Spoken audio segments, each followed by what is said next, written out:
langu naitwa Chief Engineer Maalim Sobo. Leo tunataka kuangalia kitu kinachoendelea melini, hasa engine room, inaitwa accident. Accident kwa Kiswahili tunasema ni ajali. Ajali maana yake kwamba mtu ameumia, ila kuumia kule mpaka awe ametoka damu. Akimwaga damu, basi hilo tukio linakuwa ni ajali.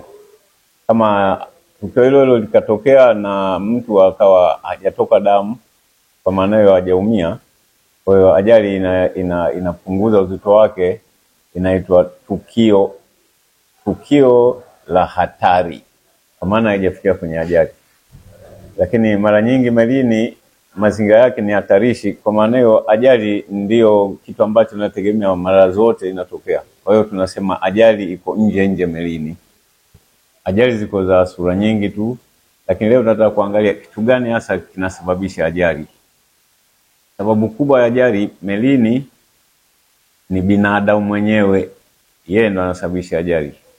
Binadamu ndio atakaye operate mashine, ndio atakayewasha, atakayeendesha, atakayefanya kila kitu kwa mikono yake. Sasa huyu binadamu ameumbwa na akili, na akili ile ndio inamfanya aweze kufanya vitu vyote, knowledge, awe na uwezo, awe na ujuzi. Kwa maana itakapotokea itilafu kwenye hiyo akili, inaitwa brain kwa Kiingereza, pale ajali inatokea. Sasa jina lake maalum ambao wametokea kwenye ile akili inaitwa human error. Kwa hiyo leo sababu kubwa ambayo nataka kujikita kuiangalia sana ni human error. Human error kwa Kiingereza, lakini kwa Kiswahili tungeita ni mzumbao wa akili. Kwa Kiswahili cha kawaida wanasema ndio makosa ya kibinadamu, lakini sio makosa ya binadamu, ila binadamu anaathirika upande mmoja tu, kwa kichwa unaitwa brain. Kwa maana nikisema human error, kwa maana ya kuelezea, human error ni tukio ambalo linatokea, lakini yule anayesababisha sio kwamba alikuwa anapenda itokee. Hapo ndio inaitwa mkosa wa binadamu, hakupenda itokee, kwa hiyo hakukusudia yeye. Lakini anapofanya yeye mwenyewe, yule anayeangalia, anaeliona tukio pia alimpendezi. Na pia sio tu anayeangalia, hata mazingira, kuna sheria, kuna taratibu ambazo zinatulinda katika maisha. Pia sheria itakuwa inakiukwa na malengo ambayo tunataka sisi tuyapate katika kutengeneza vitu vyetu, na kwa vimepitiza viwango, sasa vimepitiliza mbele ya mategemeo.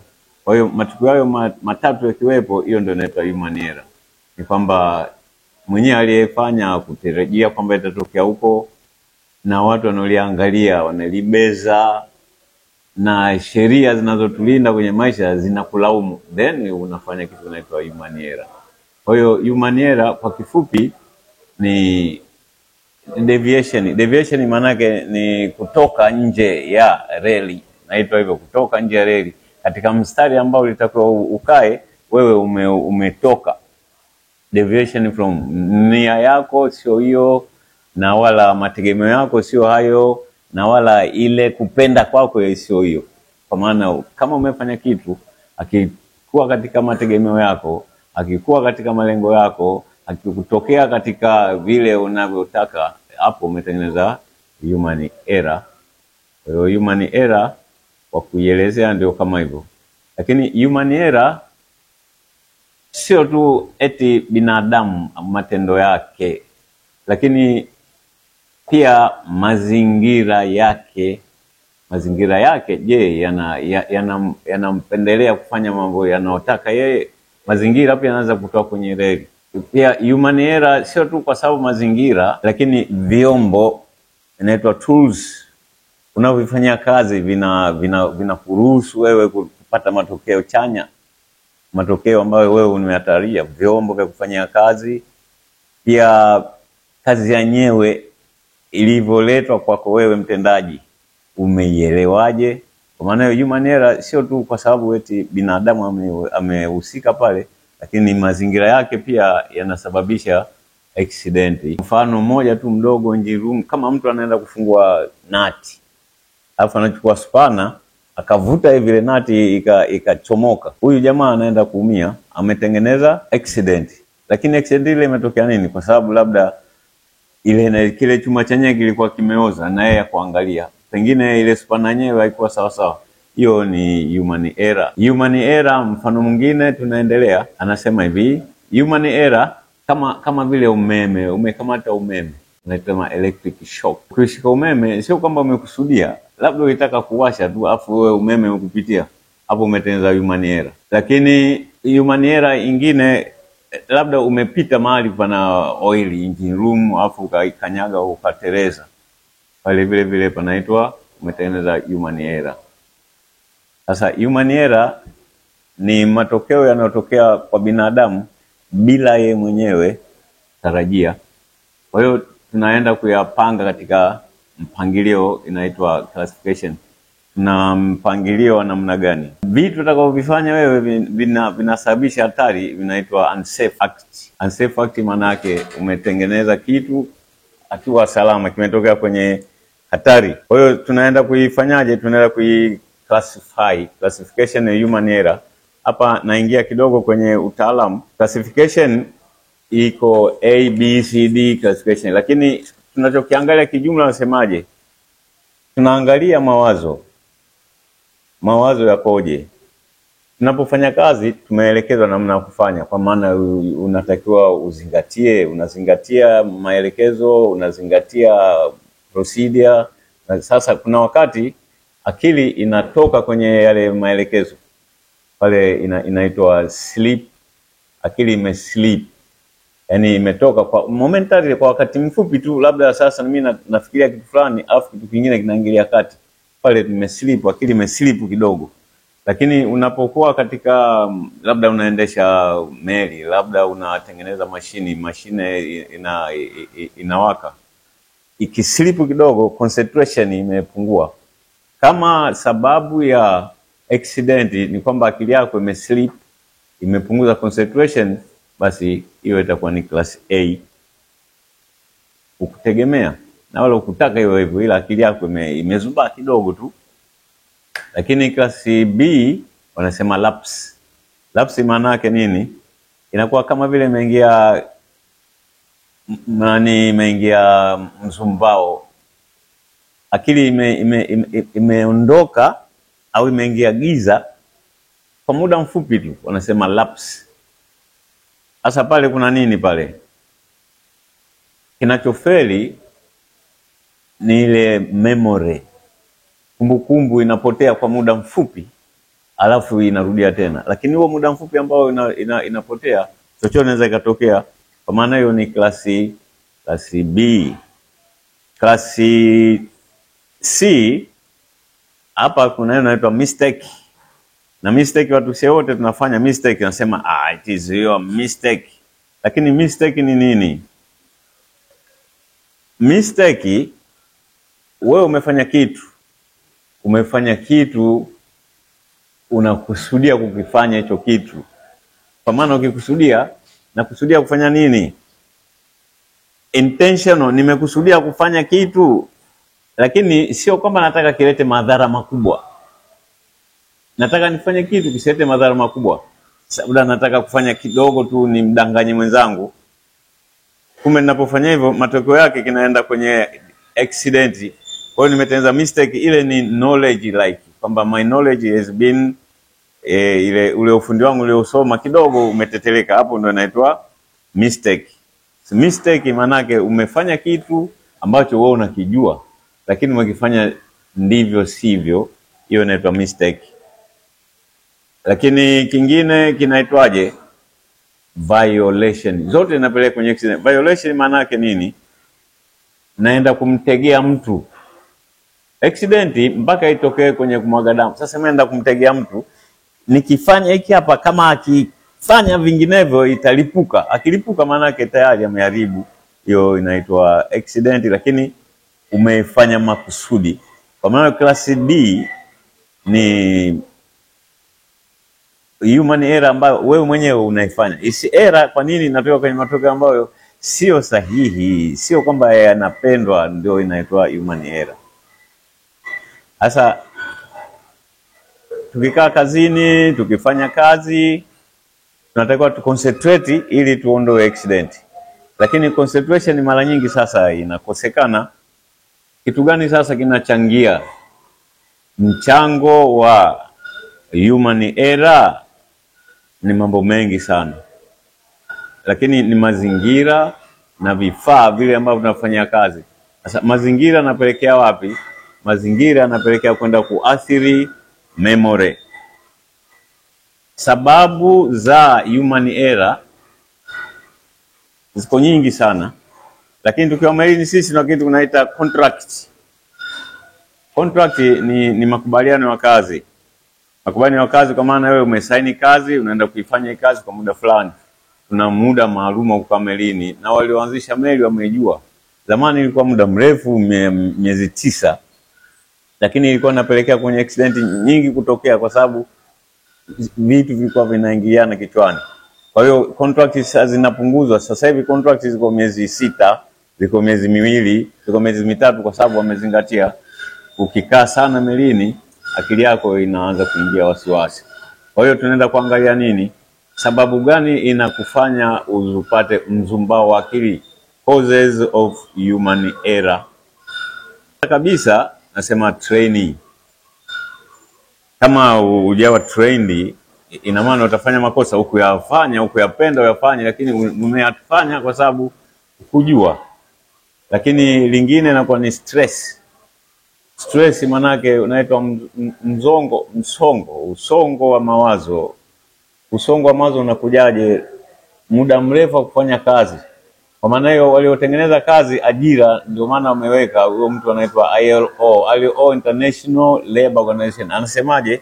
Ndani ya masaa 24 binadamu ambaye ni wa kawaida anataka wafanye kazi masaa 8 tu. Masaa 8 zaanze asubuhi mpaka jioni, lakini melini sisi hatuwezi kufanya mfululizo masaa 8. Kwa hiyo tunachukua masaa 4 ya mchana, masaa 4 ya usiku ili tuweze kupumzika hapo. Maana usongo unakuja ukifanya kazi muda mrefu, long working hour, inasababisha mawazo kupata mzumbao. Lakini kama ukulala, usingizi, watu unafanya kazi usiku na mchana, watu tunakesha, usingizi unasababisha kitu inaitwa fatigue.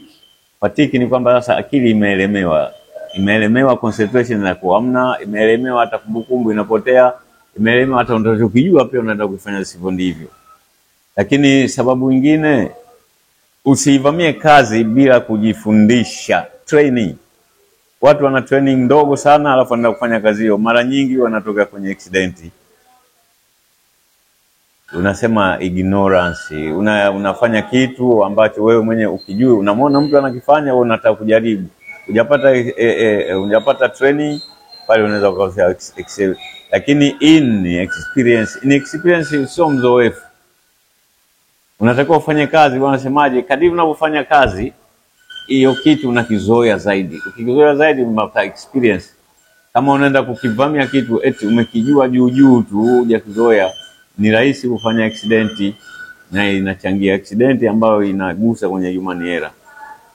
Lakini si melini na kitu inaitwa masafa marefu ya safari. Kwa sababu uko melini kwenyewe sio kama nchi kavu, eti unakaa umestarehe kama gari. Kule kuna mawimbi, kuna misukosuko ya bahari, kuna sasa kama ile itakuwa muda mrefu unapata hivyo, na maana tayari akili yako itakuwa sio kama ilivyokuwa, inachangia kwenye human error. Contract tunaifupisha kwa sababu ilikuwa inaleta extended contract at sea. Mazingira ya bahari sio kama yanavyosikika. Mazingira ya bahari ni mazingira ya upweke, mazingira isolated. Kwa maana hiyo mazingira yake ni monotonous. Kufanya kitu hicho kila siku, akili yako itakuja mali na jamu. Ikijamu maana yake tayari unaingia kwenye human error, kusababisha accident. Kwa maana hiyo wenyewe wanao operate meli wameshajua sasa contract zimesinywa, zimepunguzwa mpaka saizi kuna contract ya 1 month on 1 month off kwa maofisa. Lakini vile vile uhusiano wa hawa wafanyakazi, kwa sababu melini haufanyi kazi na taifa moja. Mataifa yamechanganyika, Wahindi, wa Afrika, watu wa Bama, watu wa wapi. Kwa maana hiyo uhusiano wao unakuwa kama utaleta kero, na maana mmoja atanyongea, yani na inabidi akafanye kazi tayari, na inasababisha accident, kwa sababu concentration itakuwa hamna, uoga utakuwepo. Lakini sababu nyingine ni ile tabia ya kutozingatia, unaita reckless behavior. Wewe unarusha kitu unavyotaka tu, hauweki vitu vizuri kama ulivyoambiwa. Hiyo pia inaweza kusababisha matukio mabaya ambayo yanasababisha accident. Lakini watu wengi sana wanatumia madawa kulevya. Madawa kulevya, akili yako inakuwa sio ya kwako sasa. Akili ni ya mtu mwingine, akili ya pombe, akili ya madawa kulevya. Kwa hiyo concentration itakuwa hamna, katumelewa, kuzingatia procedure itakuwa hamna. Kwa maana hiyo yote itasababisha accident. Lakini negligence ni dharau tu, unaamua kudharau tu kwamba unataka ufanye hivyo, achana nayo bwana. Dharau inakuja kwenye kufanya accident. Sasa melini ni rahisi kwa sababu sisi tunafanya kazi kwa zamu inaitwa watch keeping. Unapofanya watch keeping, wewe uko peke yako na watu wachache tu ambao unaongoza. Kama utafuata dharau kusema achana nayo, wewe fanya unavyoweza wewe, tayari unasababisha accident ambayo ni mbaya sana. Kwa maana hiyo sasa tunataka tukafanye nini? Mazingira tunayoenda kufanya kazi, tunataka tukapate hela, tunataka tuende kazini, turudi nyumbani salama. Namna gani sasa ya kuzuia human error? Human error ndio mzumbao wa akili. Lakini unatakiwa wanaongoza meli ndio wakubwa wa meli, ndio wakubwa wa section la kazi. Wao wanakuwa na timu ya kuangalia hawa wenzangu hawa wameanza kupata kitu unaitwa stress. Stress manake hivi akili yako sasa ina usongo. Natakiwa tuwe na uwezo, viongozi wawe na uwezo wa kuspot common sign of stress. Alama ya stress nini? Unamwona mtu kichwa kinauma sana, wengine wanapata blood pressure, wengine wanapata hivi yuko tense, hasira nyingi, unajua ana stress. Kwa maana hiyo sasa ukishajua kwamba inaanza stress, wewe utatafuta sababu gani ya stress ili pengine kupumzika pumziki, pengine long hour working, kwa maana utatengeneza schedule akapumzike. Lakini unawa encourage hawa wanaofanya kazi hawa waweze kuuliza, kwa sababu kama unafanya kazi alafu uelewe kitu gani unakifanya, unaenda kufanya ovyo ovyo haphazard. Wao wanaweza kuuliza wanapoona kwamba wameelemewa, wamezidiwa, basi wapate kuuliza, jamani hapa pamenishinda, mnafanyaje? Ili wapate kuelekezwa. Na watu wanaofanya nao kazi wenzao wawe tayari kuwaelekeza, wasione usongo sema bana wewe kila mtu si amekuja kufanya kazi hapa. Ukifanya hivyo unasababisha error na uweze kuzuia. Lakini unatakiwa ufanye muda, nasema quiet time, unautengeneza quiet time. Ukafanye kazi, ndio maana tukawekewa hiyo watch masaa 4. Uwe kazini masaa 8, upumzike. Masaa 4 uwe kazini ili utengeneze ile inaitwa quiet time, wakati wa kupumzika. Ulale sana, upumzike sana. Lakini unapofanya kazi tunataka tuangalie ni wakati gani productive. Ule wakati sio productive, akili imechoka, usiwafanyishe kazi watu. Hii wanaambiwa viongozi na wale wanaosimamia kazi mambo ya kuzalisha. Lakini ufanye break, usifanye mfululizo kazi mpaka ishe tu, lazima ishe tu. Ifanye kazi mpaka mahali fulani, alafu wasimamishe kidogo, wapumzike, warudie tena. Breaks hiyo inasaidia kupumzisha akili, na akili yako inakuwa imetulia. Unapoenda kurudia tena kazi, at least unaweza kuresume safety. Lakini training imesemaje? Sio na training mpaka uende chuo, inaitwa on the job training. Wafundishe wafanya kazi, hii mashine athari yake ni hii, ili kuepuka accident, fanya hiki. Ukizima unafanya hivi. Kwa sababu inaitwa training, on the job training. Inasaidia watu kuwapata knowledge, kuepuka accident. Lakini unapowatuma kazi, usimrundukie mtu mmoja kazi nyingi, anasema balance workload. Una watu wengi, naitwa subordinate. Basi huyu mpe kazi hii, huyu mpe kazi hii, una balance ili kuepuka ule usongo umewa overwhelm. Lakini nyingine, uhakikishe hawa watu wanaitwa subordinate ndio wale wanaofanya kazi wanaelewa sheria. Kwa nini wanatakiwa wamekatazwa hiki? Kwa nini wanaambiwa wakifanye hiki? Kwa maana subordinate wanatakiwa wafuate, waelewe sheria. Sio sheria zipo tu pale, lakini zipo kwa sababu gani? Kwa maana hiyo unatakiwa waeleweshe, waelewe. Wakishaelewa watazingatia. Lakini pia unatakiwa utengeneze sasa, wanasema cognitive weights, kwamba vitu ukiviona vitakukumbusha. Kwa sababu moja ya accident katika human error ni memory failure. Sasa ukikuta kitu kiko pale, hiki kitu fulani kinakukumbusha. Kwa hiyo utakuwa katika unatengeneza kama vile checklist. Checklist inakusaidia wewe kukumbuka vitu. Unatengeneza auto alert. Auto alert, kama unakosea kunakuja alarm inakugongea, unasema inakukumbusha ili usiende kwenye accident.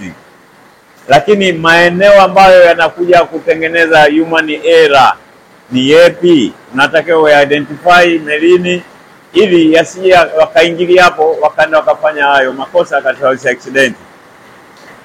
Lakini unatengeneza nini? Sasa hivi watu wamegundua meli zote zinaitwa automation, automatic, kwa sababu ukiconcentrate akili sana ndio inapochoka, ndipo unapotengeneza human error, memory failure. Kwa hiyo unaenda kutengeneza sasa automation, na hiyo tayari melini kuna automation na accident zinapungua. Lakini wawajibishe mtu atakayezembea akakosa akafanya accident, basi umwajibishe, inaita accountability. Wao wataogopa sasa, nikifanya accident sasa accountability wenyewe authority au mamlaka kwenye meli wanaamua, aidha umpe adhabu au umpe faini, hivyo vyote, lakini awe accountable. Ile sasa amesababisha accident, mwenzie kaumia, inamhonti yeye, anafikiria ningekosa mimi yule angekuwa salama. Pale umeteza accountability na inawasaidia wao sasa kuwa makini, kuconcentrate. Lakini unatakiwa utengeneze dokumenti. Tunapofanya kazi zetu lazima tuziandike. Ile ndio tusaidia kufanya nini? Inatusaidia kufanya double check. Double check maana yake nimekifanya vizuri. Nimekifanya hivi, nimekifanya kwa uhakika. Nimekifanya hivi, nimekifanya vizuri. Hiyo inaitwa double check. Sasa sisi watu wa meli tunaamini sana kuandika. Kwa kizungu wanasema hivi, do not memorize, write it down. Usiweke kumbukumbu eti utahifadhi kichwani utakumbuka baadaye. Andika ili utakaposahau, kwa sababu ukisahau ni memory failure, utakuja kuangalia ulipoandika then utakumbuka. Mpaka hapa nimefikia mwisho wa kuelezea human error. Umeangalia sababu gani ya kusababisha human error. Human error ni msumbao wa akili, lakini namna gani ya kuepuka na vipi tufanye ili kuimprove situation. Jina langu naitwa Chief Engineer Maalim Sobo. Mpaka tutapona siku nyingine, tutaangalia nyanja zingine.